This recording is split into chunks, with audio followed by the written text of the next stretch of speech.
5 recettes à la une, ça sent déjà bon.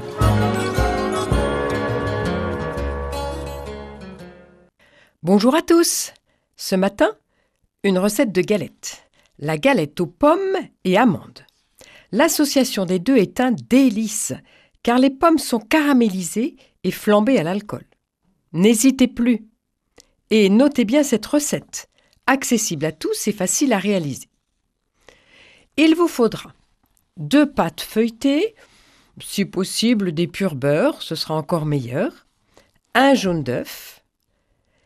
Pour la crème, il vous faudra 70 g de poudre d'amande, 30 g d'amandes émondées, 2 œufs, 90 g de beurre, 85 g de cassonade et 2 cuillerées à soupe d'alcool, comme alcool, rhum, calvados, selon ce que vous avez à la maison.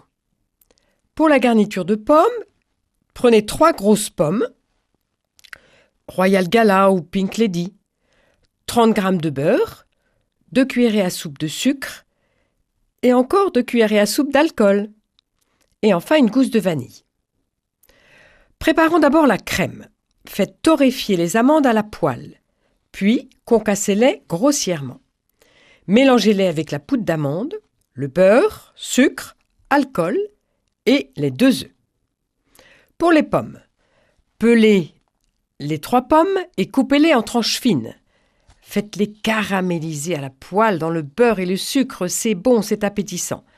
Avec la gousse de vanille, à ne pas oublier, durant 15 minutes. Flambez avec l'alcool que vous avez choisi. Préchauffez votre four à 180 degrés et maintenant passons au montage. Recouvrez une plaque de pâtisserie ou un moule à tarte de papier cuisson. Déroulez un disque de pâte feuilletée, puis étalez la crème d'amande jusqu'à 0,5 cm de pourtour, pas tout à fait jusqu'au bord. Retirez la gousse de vanille et répartissez sur la crème vos pommes caramélisées. Refermez cette tourte avec le second disque de pâte. Pincez bien les bords sur tout le pourtour et badigeonnez la tourte au pinceau de jaune d'œuf battu. Réservez le tout au réfrigérateur pendant 10 minutes. Vous reprenez votre tourte, vous pratiquez une incision au centre et vous y placez une petite bande de papier cuisson roulé pour faire une cheminée. Il ne vous reste plus qu'à décorer la surface délicatement avec le dos de la lame d'un couteau. J'insiste bien avec le dos. Enfournez pour 40 minutes et vous pourrez déguster cette tourte dès la sortie du four. Pourquoi pas avec une boule de glace vanille. Bon appétit!